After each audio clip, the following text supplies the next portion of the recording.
মোবাইলের মধ্যে দেখবেন অ্যাপস আছে, কোরআন শরীফের অ্যাপস আসেনি না নাই? এই যেমন আমার মোবাইলে একটা অ্যাপস আছে, মাঝে মধ্যে সময় পাইলে এটার মধ্যে আয়াতে কারিমা খুঁজে খুঁজে বের করি পড়ি, কিন্তু অনুবাদের মধ্যে গিয়ে মাঝে মধ্যে চিন্তা করি। যেমন সূরা দোহা, সূরা দোহার মধ্যে একটা আয়াত রয়েছে, ওয়াওয়াজাদাকা দাল্লান ফাহাদা। এটার অনুবাদ আমার এই অ্যাপসের মধ্যে যিনি অ্যাপসটা বানাইছেন তিনি লেখছে, তিনি আপনাকে পেয়েছেন পথ হারা, অতঃপর পথ প্রদর্শন করেছেন। অর্থাৎ আমাদের নবীজি একসময় পথ হারা অবস্থায় ছিল, আল্লাহ তাআলা নবীজিকে পথ দেখাইছেন। কথাটা শুনতে আপনাদের কাছে মনে হচ্ছে ঠিকই তো, আল্লাহই তো নবীজিকে পথ দেখাইছেন, আল্লাহর ছাড়া তো আর কেউ পথ দেখাবে না। কিন্তু এর পিছনেও অনেক বড় ধরনের সূক্ষ্ম ষড়যন্ত্র আছে। কেমন? নবী যারা হয় তারা কখনোই পথ হারা থাকেন না। নবী রসুল তারা তো পথ দেখাইবার জন্য দুনিয়াতে আসেন। ওনারা যদি পথ হারাই থাকেন তাহলে ওনারা তো উম্মতের জন্য আদর্শ হতে পারবে না।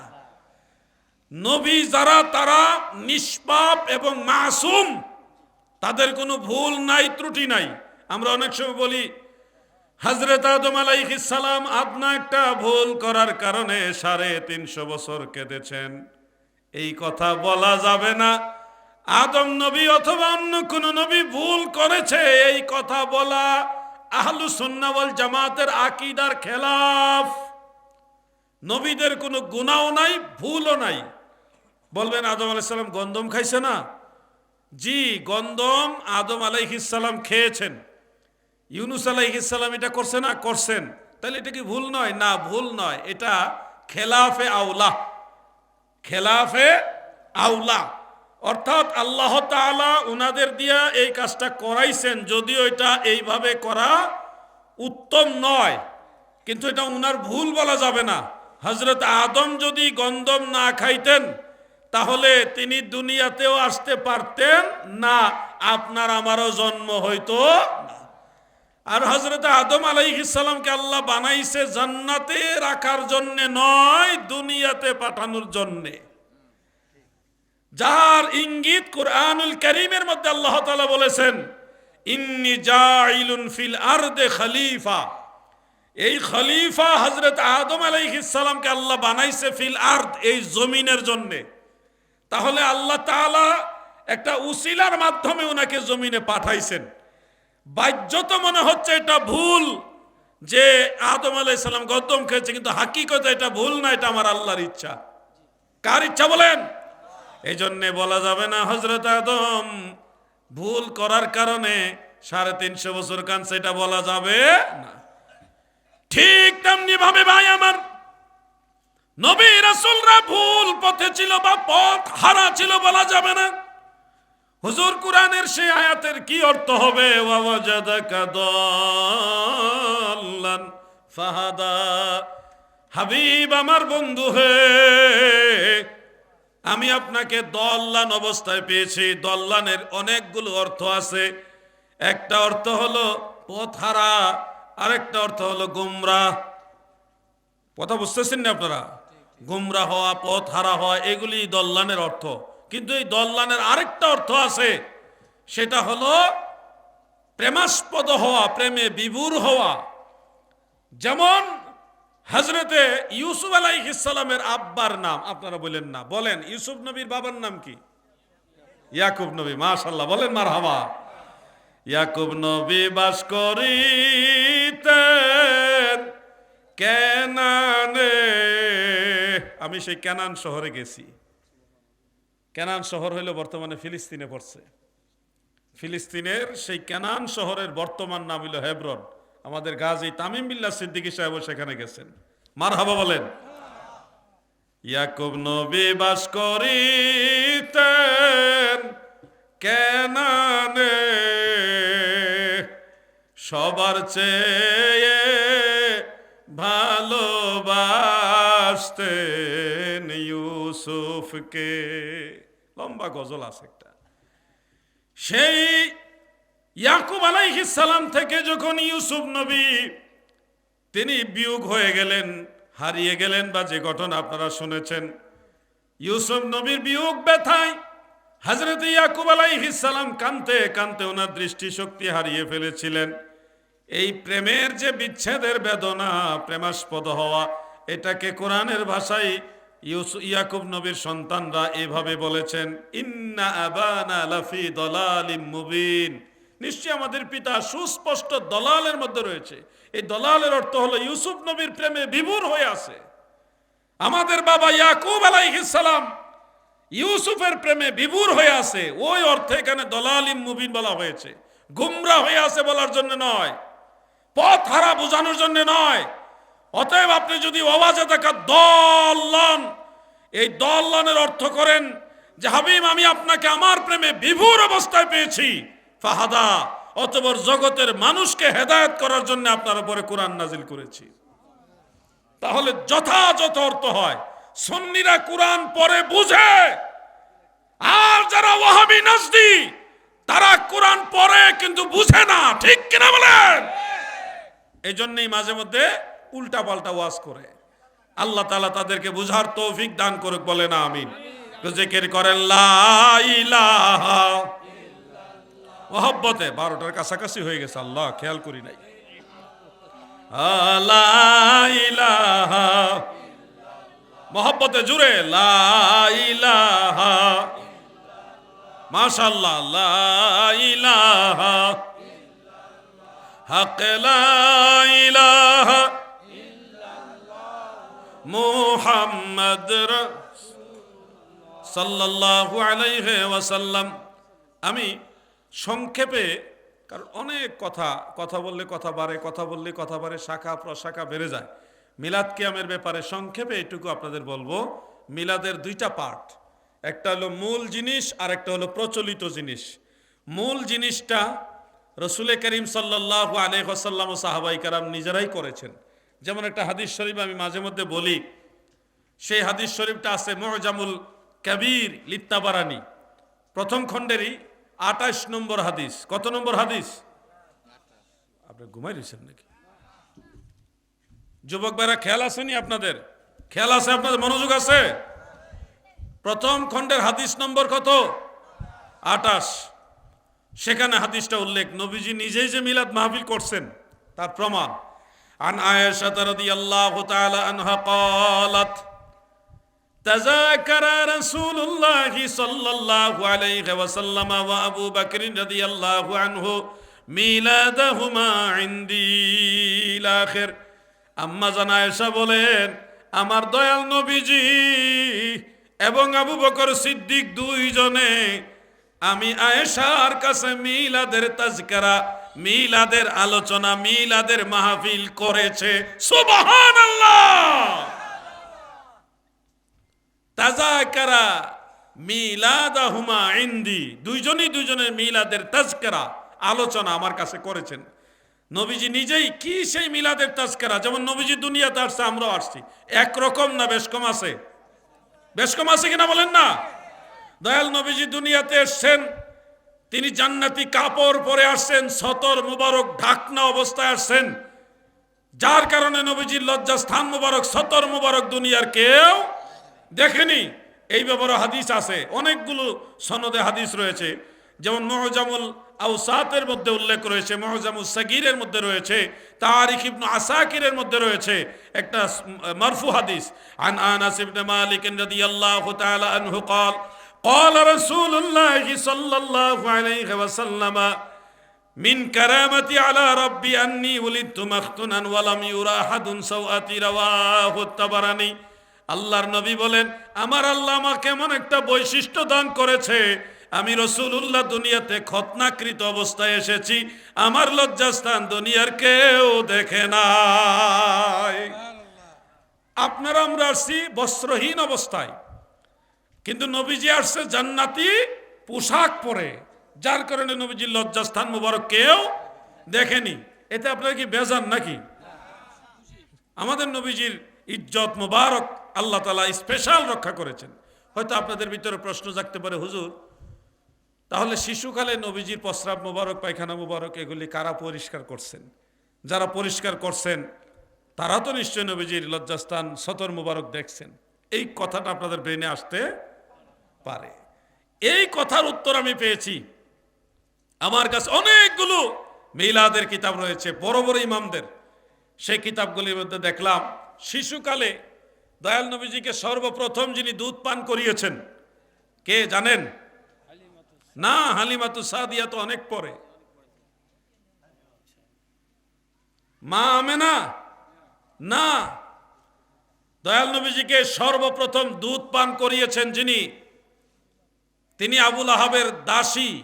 একটু আগায় দিলাম, নামটা জানা থাকলে বলেন। সুয়াইবা। নাম কি? সুয়াইবা নামক দাসী, উনি ইসলাম গ্রহণ করেছিলেন। উনি সর্বপ্রথম দয়াল নবীজিকে দুধ পান করেছেন। মনে রাখবেন, মা আমেনা নয়, মা হালিমাও নয়। নামটা কি বলেন? হযরতে সুয়াইবা রাদিয়াল্লাহু তাআলা আনহা। তিনি নবীজিকে সর্বপ্রথম দুধ পান করাইছেন। তিনি এবং মা হালিমা তিনারা যখনই প্রয়োজন মনে করতেন যে হয়তো আমাদের সন্তান মুহাম্মদ সাল্লাল্লাহু আলাইহি ওয়াসাল্লাম প্রস্রাব মুবারক বা হাজত মুবারক করেছেন কিনা, এই উদ্দেশ্য করে যখন নবীজির কাছে যেতেন, তখন ওনাদের ব্রেইনের মধ্যে এই ধরনের একটা জিনিস আল্লাহ সেট করে দিতেন এবং তিনারা অনুভব করতেন, দেখতেন যে এই মাত্র আরেকজন আয়েশা পরিষ্কার পরিচ্ছন্ন করে কাপড় চেঞ্জ করে দিয়ে গেছে। এই অবস্থা দেখেই ওনারা বুঝতেন আমার আর কষ্ট করা লাগলো না, হয়তো অন্য কেউ এটা পরিষ্কার করছে। আর এটা কে করছে এই তথ্য তলাশি করার জন্য আর ওনাদের কিউরিসিটি হয়নি। কারণ আল্লাহ তাআলা এটা বন্ধ করে রাখছে যে তোমাদের ডিউটি এটা না, তোমরা আমার হাবিবকে দুধ পান করাও, আর আমার হাবিবের ইজ্জত মুবারক, আমার রাসূলের সতর মুবারক হেফাজত করব আমি আল্লাহ। সুবহানাল্লাহ বলেন, সুবহানাল্লাহ বলেন। আমার দয়াল নবীজি দুনিয়াতে শুভাগমন করেছেন যেই সময়, সে সময় 7টা আসমান 7টা জমিন আমার আল্লাহ নূর দিয়ে আলোকিত করছে। আমরা সুন্নি মুসলমান দয়াল নবীর মিলাদের মাস আসলে ছোট 2-4টা মরিচ বাতি লাগাই। আমাদের তার অত কিছু করার প্রয়োজন নাই, পারিও না, সামর্থ্যও নাই। আমার আল্লাহ 7 আসমান 7 জমিন নূর দিয়ে আলোকিত করছে। মা আমেনার ঘর থেকে এত পরিমাণ নূর বিচ্ছরিত করেছে, সেই নূরের আলোতে মক্কা নগরী থেকে মা আমেনা সিরিয়ার রাজধানী দামেস্কের বড় বড় দালানগুলি দেখতে পেয়েছে। সুবহানাল্লাহ। ত্রিভুবনের প্রিয় মুহাম্মদ এলো রে দুনিয়ায়, রে সাগর দেখবি যদি আয় রে সাগর। আমার নবীজির এই বেলাদাতের ঘটনাগুলি স্পেশাল। দুনিয়াতে এসে আমরা ভাষা শিখতে 1.5-2 বছর, কারো আরো বেশি সময়ও লাগে, কিন্তু নবী করিম সাল্লাল্লাহু আলাইহি ওয়াসাল্লাম দুনিয়াতে শুভাগমন করেই বিশুদ্ধ আরবি ভাষায় কথা বলেছে। বলেন, আমার নবীকে ভাষা শিখাইয়া দিছে কে? আর রহমান আল্লামাল কুরআন। আমার আল্লাহ দয়াময়, তিনি আমার নবীকে কুরআনও শিখাইছে, আবার বয়ানও শিখাইছে, ভাষাও শিখাইছে। দয়াল নবীজি দুনিয়াতে এসেই কথা বলছে বিশুদ্ধ ভাষায়। ঈসা নবীও দুনিয়াতে বাল্যকালে শিশুকালে কথা বলেছেন, আমার নবীজিও দুনিয়াতে এসে শিশুকালেই কথা বলেছেন, কালিমায় শাহাদাত পড়েছেন। এই যে মিলাদের স্পেশাল কথা আছে, এই সবগুলি কথা একদিন সময় করে বলবো ইনশাল্লাহ। আরো কিছু কথা আছে। এই যে বিষয়গুলো, এইগুলি যেই মজলিসে আলোচনা হয়, ওই আলোচনার মজলিসটাকে মিলাদ মাহফিল বলা হয়। এই মিলাদ মাহফিলে আমরা দুরূদ শরীফ পড়ি, সালাতু সালাম পড়ি, তারপরে সেখানে দোয়া হয়, মোনাজাত হয়, তাবারুক বিতরণ হয়। এটাকে বলা হয় প্রচলিত মিলাদ। এই প্রচলিত মিলাদ ভাইরা তো বুঝাই না, অনেকে না বুঝাই কই বেদাত, এরকম তাড়াহুড়া করে ফতোয়া দেওয়া ঠিক না। আমি একবার পাবনার এক মাহফিলে বলেছিলাম, জিজ্ঞাসা করেছিলাম যে সাহাবীরা কি নবীজিকে দাঁড়িয়ে সালাম দিয়েছে? মঞ্চ থেকে একজন বললেন না, আমি যেই মঞ্চে বসে ওয়াজ করতেছি সেই মঞ্চের একজন মুরব্বী তিনি উত্তরে বলতেছে সাহাবীরা নবীজিকে দাঁড়িয়ে সালাম দেয়নি, হইলনি কাজ। আমি তখন বললাম অবশ্যই সাহাবারা নবীজিকে দাঁড়িয়ে সালাম দিয়েছে। এখন তো সাহাবী দাঁড়ায় সালাম দিছে বলার পরে পুরা মাহফিলটা স্তব্ধ হয়ে গেছে। হাই হাই রে, কি জানে ওই হুজুর একদিকে, মুরব্বী আর একদিকে। আমি তখন বললাম নোট করেন, তাফসীরে তাবারি শরীফ 1100 বছরের আগের কিতাব। কয়শো বছর আগের? কিতাবের নাম কি? তাফসীরে তাবারি। বেশি বড় কিতাব না, এটুকু উঁচা হবে, এটুকু হবে। এই যে সেই তাফসীরে তাবারির মধ্যে সূরা আহজাবের 56 নম্বর আয়াত শেষের যে অংশটা, ইয়া আইয়ুহাল্লাযীনা আমানু সাল্লু আলাইহি ওয়া সাল্লিমু তাসলিমা। ইমানদার বান্দা বান্দিরা গো,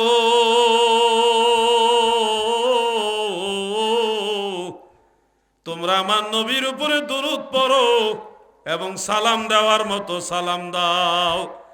এই আয়াতে কারিমা যখনই নাজিল হলো, আল্লাহর হাবিবের আদরের সাহাবী হযরতে কাব ইবনে উজরা, নামটা মনে রাখবেন, হযরতে কাব ইবনে উজরা রাদিয়াল্লাহু আনহু, তিনি বলেন ফাকুমতু ইলাইহি, আমি নবীজির প্রতি দাঁড়ায় গেলাম, ওয়াকুলতু, এবং বললাম আসসালামু আলাইকা আইয়ুহান নবী ওয়া রাহমাতুল্লাহি ওয়া বারাকাতুহু। আল্লাহ তাআলা বলেছে আমার নবীকে যেভাবে সালাম দেওয়া দরকার ওইভাবে সালাম দাও। ওই সাহাবী তো চাইলে বসে বসেও সালাম দিতে পারত, কিন্তু তিনি বসে সালাম দেয়নি, কারণ আল্লাহ বলছে আমার হাবিবকে যেভাবে সালাম দেওয়া দরকার তোমরা ওইভাবে দাও। ওই জন্যই সাহাবী, তাফসীরে রুহুল বায়ান উল্লেখ, ওই মজলিসের সব সাহাবী দাঁড়ায় দাঁড়ায় নবীজি সালাম দিয়েছে। সুবহানাল্লাহ বলে, জানেই না যে সাহাবারা নবীজিকে দাঁড়ায় সালাম দিছে, জানেই না। হুজুর সাহাবারা নবীজির সামনে দাঁড়িয়ে সালাম দিয়েছে, আমরা তো দূরের থেকে সালাম দেই। সাহাবারা দেখে দেখে সালাম দিয়েছে, আমরা তো না দেখে দাঁড়াই, এটা জায়েজ নেই। এটা বুঝার জন্য অনেক বড় বড় কিতাব পড়া লাগবে না, বাড়ির পাশে কবরস্থানের কাছে গেলে এটা দলিল পাইবেন। কই গেলে, কই গেলে বলেন না, কই গেলে? কবরস্থান নাই আপনাদের এলাকায়? ওইখানে এটার দলিল আছে। আমাকে একটু সহযোগিতা করুন, বলুন কবরস্থানের পাশে গিয়ে সালাম দেন কিভাবে? আসসালামু আলাইকুম ইয়া আহলাল কুবুর, হে কবরবাসী আপনাদের উপরে সালাম। সম্বোধন করে আপনারা তাদেরকে সালামটা দেন, হে কবরবাসী, ইয়া আহলাল কুবুর, হে কবরবাসী তোমাদের উপরে সালাম। নিশ্চয়ই কবরস্থানে সালাম দেওয়ার সময় বসে থাকেন, দাঁড়ায় থাকেন না? তাহলে মনে হয় কবরবাসীকে দেখে দেখে আপনারা সালাম দেন, দেন নাকি? কবরবাসীকে না দেখেই তো আমরা সালাম দেই, তাই না?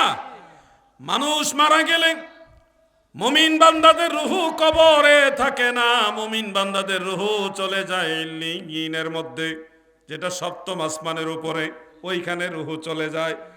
আর বেঈমানদের রুহু, ফাসিক ফুজ্জারদের রুহু চলে যায় সিজ্জিনে, কোরআন শরীফের আয়াতের মধ্যে আছে। ও আমার ভাই বাবারা গো,